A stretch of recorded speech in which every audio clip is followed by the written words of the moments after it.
By far, the early deployment of this unit made a big change, drastic change in the potential outcome of this fire.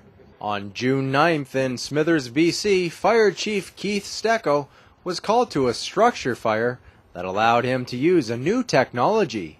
It's a device that is becoming more and more popular among fire departments. We deployed the unit, closed the door. Within a few seconds, the unit deployed itself, and we had noticed a complete knockdown of the fire in the trailer. The unit is called a dry sprinkler powder aerosol, or DSPA for short. I was very impressed with how the unit worked under fire conditions in an actual fire.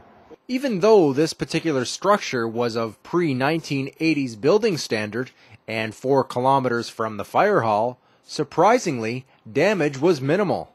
That's because the DSPA was deployed and is designed to knock down the fire, which buys time for firefighters, and when they do arrive, they use minimal water, resulting in minimal property loss.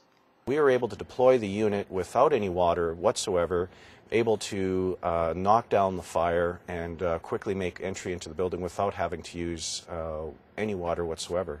It also reduces the amount of personal property loss. We were able to retrieve many of the occupants' furniture and their photographs, many of their personal items that they cherished. We were able to get to very quickly, and they were in fine condition considering the fact that the fire had propagated to the point that it did.